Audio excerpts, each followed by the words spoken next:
Catherine and Dave are on our side. Besides, they'll be gone soon anyway. My hand froze at those words. Hey, you really gonna do this? Do it?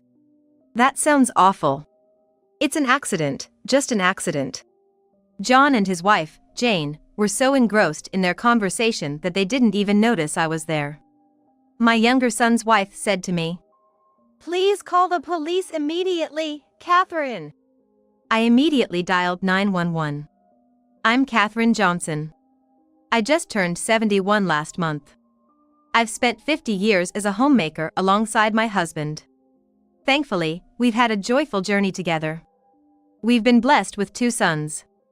It might seem ordinary, but I truly consider it a blessing.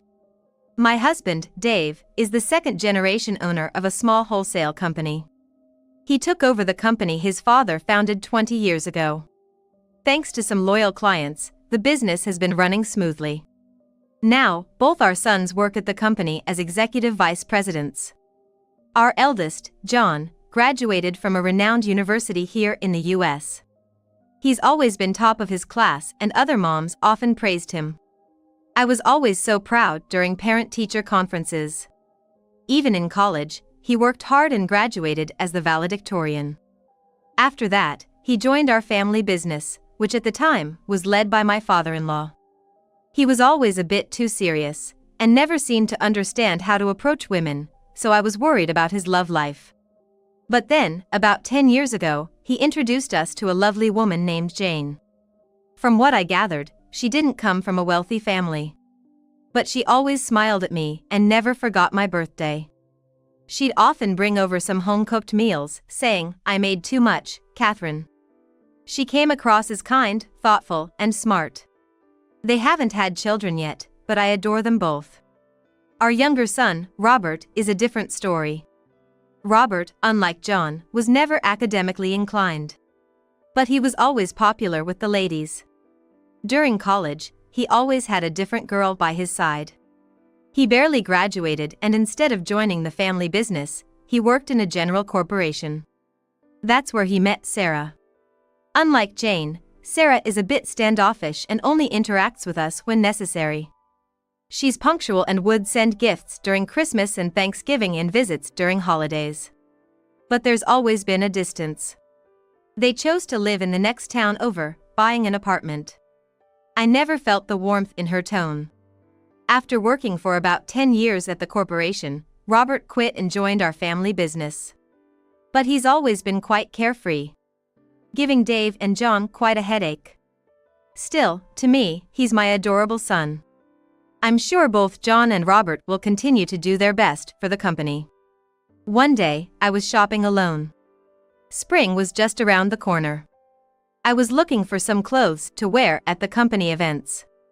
Though they call me a full-time housewife, I'm also a director in name. I rarely go to the office, but occasionally I work from home, prepare gifts for our clients, and socialize with the CEO's wife. That's part of my job. Every year, as part of that job, I attend the new employee orientation. Heading to my favorite store in the mall. That's when I spotted a familiar figure. Jane. It looked like her. But she was walking with a man. John should be at work. Maybe I was mistaken, but I couldn't help but watch them. They entered a luxury brand store. I felt relieved. I must have been wrong. Jane is known to be frugal. I've never seen her with designer items before, and both John and Robert earn as much as any regular employee. Sure, they might splurge on special occasions. While John never says anything, Robert often complains to his boss, saying, "My pay is too low. I can't buy anything. I should have switched jobs." Robert also has kids, so his budget's probably tight. Anyway, it just doesn't make sense for Jane, being a full-time housewife, to visit such an upscale store. I made an unpleasant misunderstanding. I felt silly for my mistake and left. Soon after, it was time for our company's new employee orientation. This year, we welcomed 1 mid-career hire and 3 fresh graduates. Though we're not a large company, we hire about this many employees each year. All of them were from different states this year. I hope they'll stay with us for a long time. The orientation went off without a hitch. But there was an issue afterwards. As I approached the CEO's office, I heard Robert arguing with my husband. "This doesn't make sense.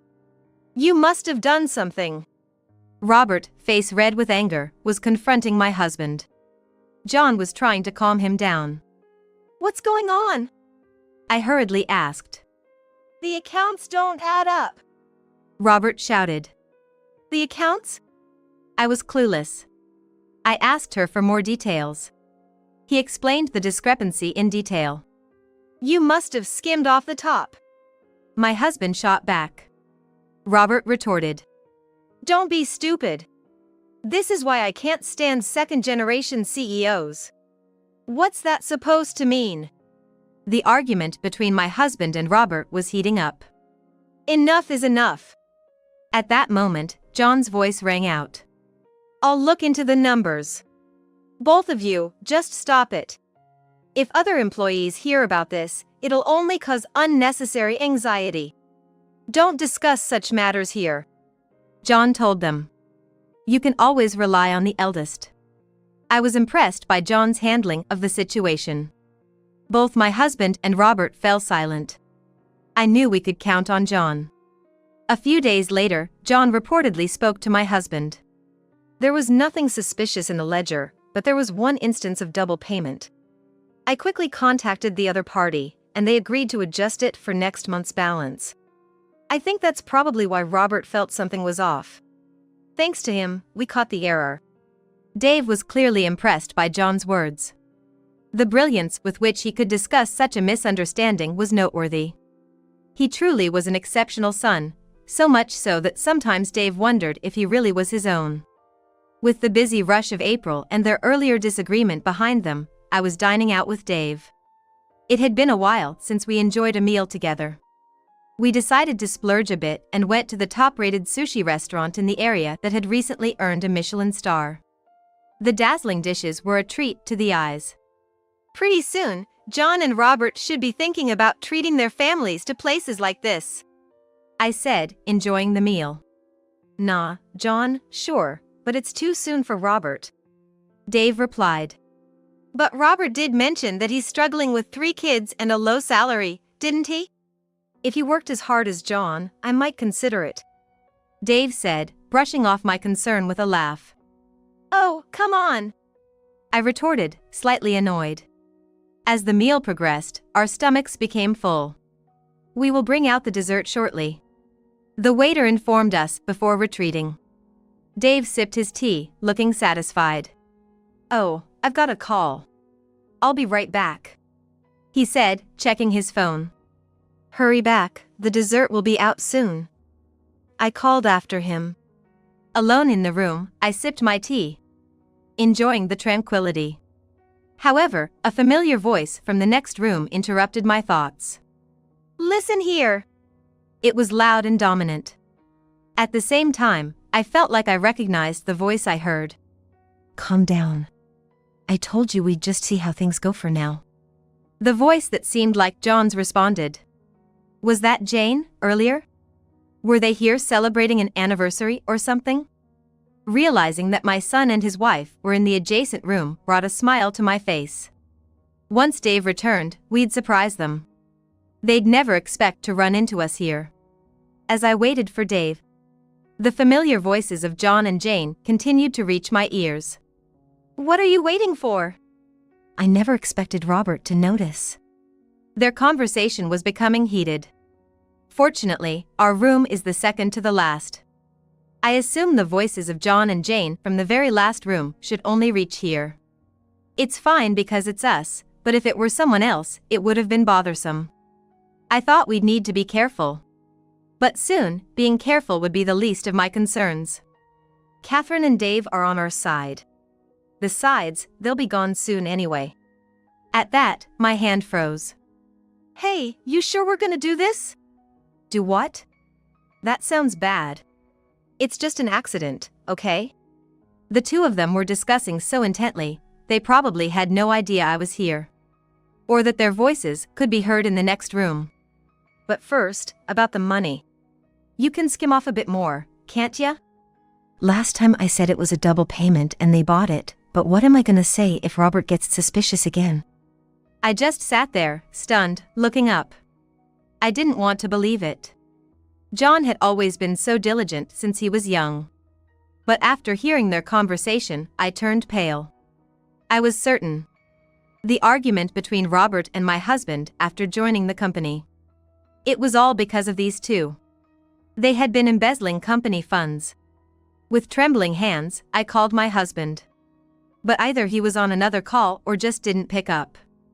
Someone I could trust. With that thought, I dialed my phone again. Yes. The person answered the phone right away. Robert? Where are you now? Please come over immediately. Robert, my second son. He must have noticed something was off by the tone of my voice. I'll be right there, he said and hung up. In less than 5 minutes, my husband arrived with Robert and his wife, Sarah.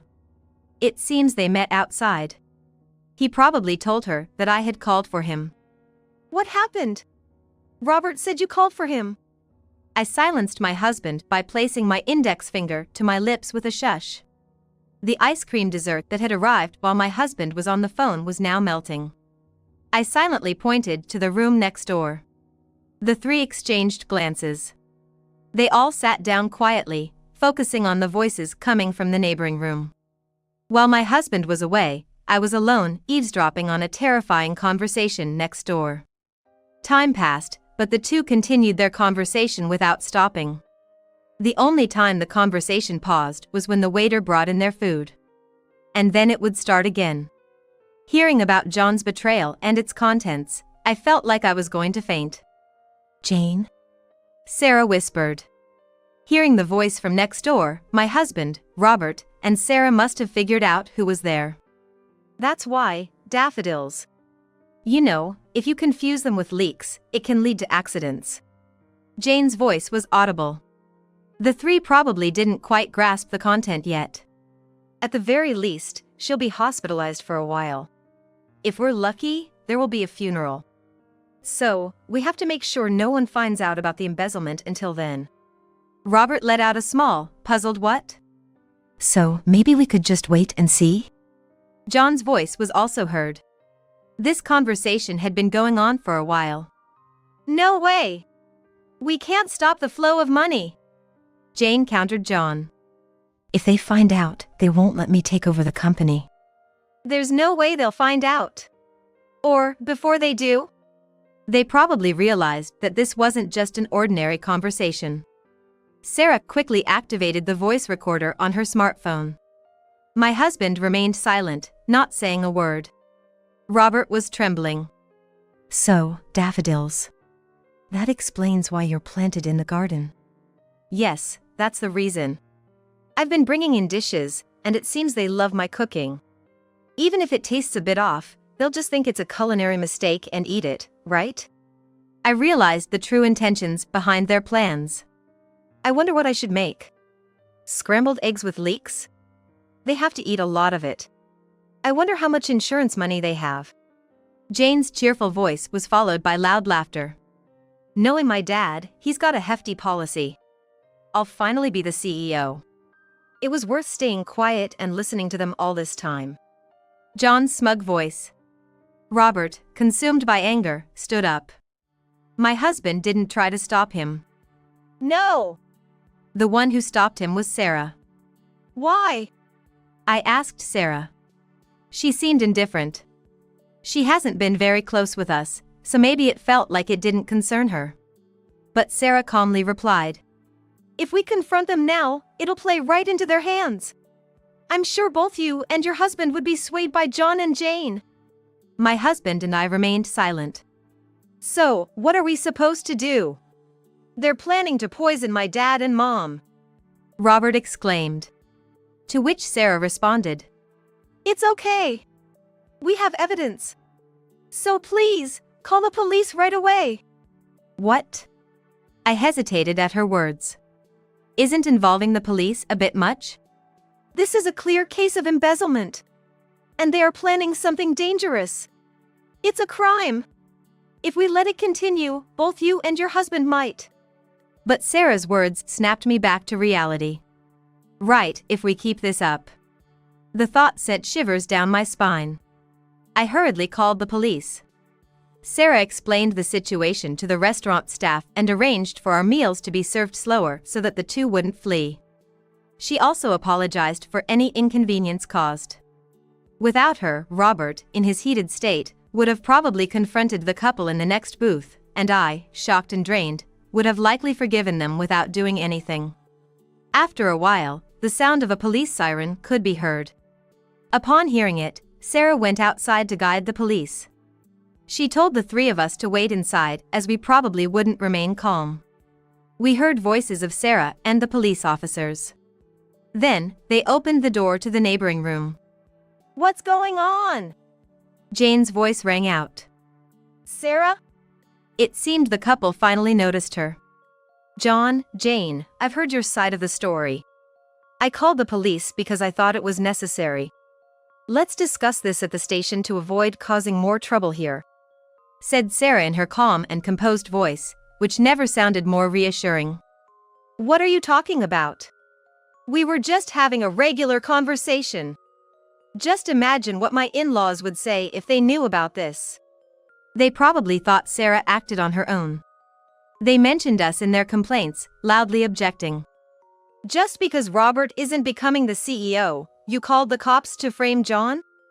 Don't lash out on us, Jane shouted. Hearing this from next door, my husband stood up. Dad. Robert turned to look at him.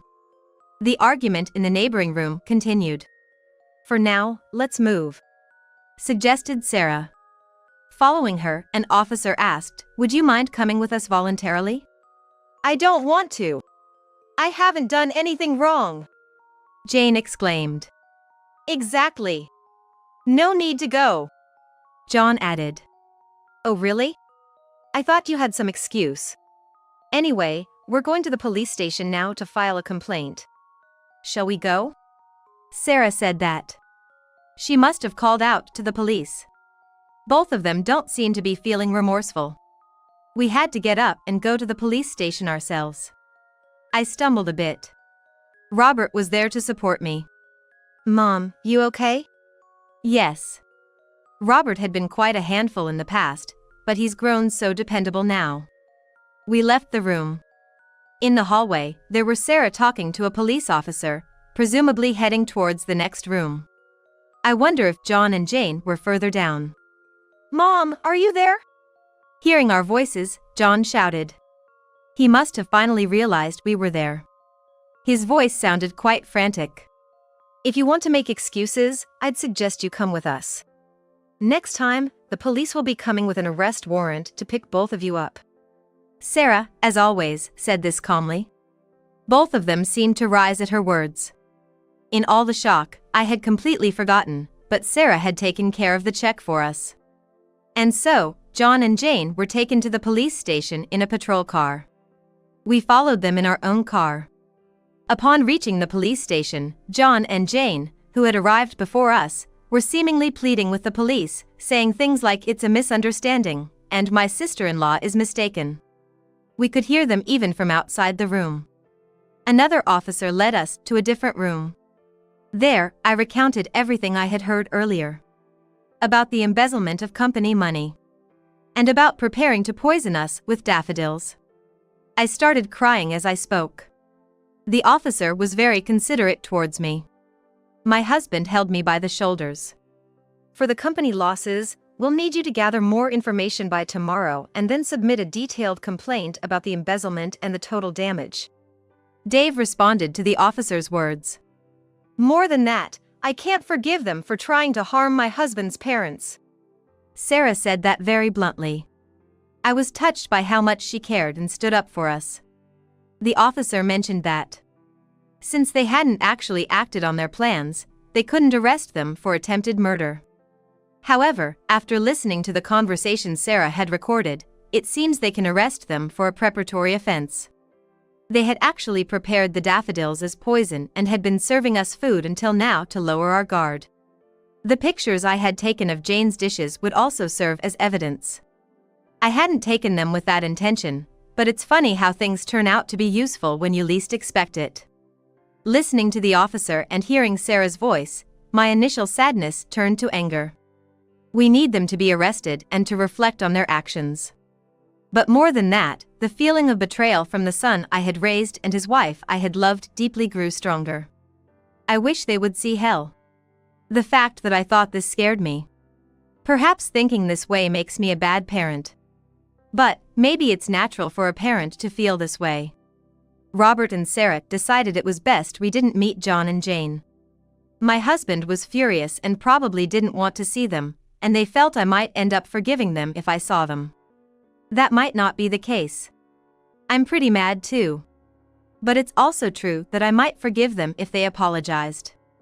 We left everything to Robert and Sarah and went home. It seems our grandchildren were with Sarah's mother who had come over to play, so there was nothing to worry about. They told us to rest and not worry about anything. That comforted me a lot. The next day, we got a call from the police. It seems John and Jane didn't admit to anything. But Robert managed to find out about the embezzlement and the amount within a day. Believe it or not, since their first year of marriage for about 10 years. They had been embezzling money, sometimes a few $100s each month, and sometimes larger amounts. In total, they had taken nearly $200,000. Hearing this, I felt like I was in total darkness. To think I had been deceived for so long. Sarah, who came over to console me, took care of the household chores and contacted the police on my behalf. It seems the kids are still being looked after by Sarah's mom. I feel terrible for causing them such trouble. Dave consulted with the police and filed a complaint. With this, both of them, especially John, are going to be arrested. I felt relieved, yet also full of regret. It's hard to describe, but thanks to Sarah, I managed to keep my sanity. In addition to that, both were arrested on other charges. The planted daffodils and Sarah's recorder served as undeniable evidence. Those two, acting like they didn't know anything. They didn't seem to show any remorse. The embezzlement was a criminal case, and Dave sued both John and Jane. The embezzled money seemed to have been spent by Jane on her male entertainer. Did John know about it? If he did, he's a complete fool. At the trial, the entertainer was called as a witness. Sure, her husband was set to be the next CEO, but I had no clue that money was stolen. I had no feelings for her beyond that of a client. She was just a high-paying customer. Hearing the entertainer's words, Jane lost her cool. But you said you wanted to marry me. I supported your business. Jane shouted. What the hell are you talking about? John shouted back. Come on, you've got to know that's just a sales pitch. It's absurd, said the entertainer, dismissing Jane. Serves her right. I couldn't help but almost laugh. From this, it seems John probably didn't know. Apparently, the money was sent to John's not-so-wealthy parents. What a fool, caught by such a silly woman. In the end, both were found guilty. As for Jane, she even got rejected by her beloved entertainer in front of everyone. After the trial, both Sarah and Dave were laughing out loud. Truly, what goes around comes around. I remember seeing Jane at a luxury store before. The man next to her must have been that entertainer. I wish I'd realized then, but well, all's well that ends well. The two were also indicted on other charges. With all the evidence stacked against them, their excuses didn't hold up. Of course, they were found guilty. While they were granted probation for these charges, they received actual prison sentences for the embezzlement. John cried and apologized to me. But I had no intention of forgiving him. He was fired from the company. All insurances and such were changed to have Dave as the beneficiary. My husband made it clear that he's making Dave his successor. John, now jobless, divorced Jane in prison. It's good that he's free from such a woman. I don't want anything to do with John anymore, but blood ties can't be severed. The police said family should support him to prevent reoffending, but John's an adult and that woman's out of the picture. I'm sure he can manage on his own without relying on elderly parents. Trust doesn't come back easily. I don't think I'll ever be able to trust John again in my lifetime. Afterwards, Robert took over my husband's job as his successor. I really owe Sarah a lot. If not for her, this matter might not have been resolved. To show my gratitude, I visited Sarah's home. Granny. My grandchildren ran to me with joy.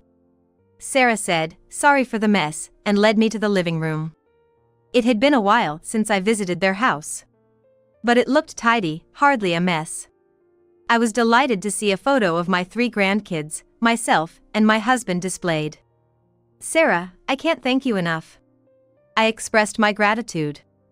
"Oh, I've just done what's expected of me, really."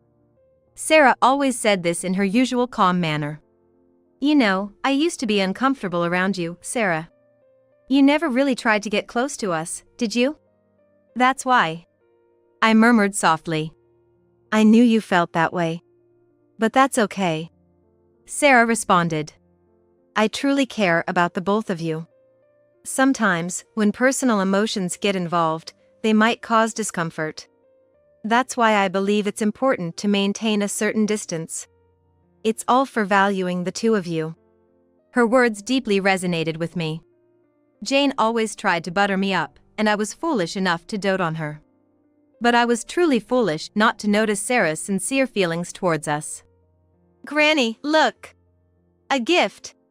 My youngest grandchild, Anne, exclaimed and handed me a folded paper. "I made it with Mommy before you came. I told her I wanted to make you a present and she helped me." The small origami wasn't perfect, with some edges misaligned. But I cherished that simple piece of art dearly. "Oh, and thank you.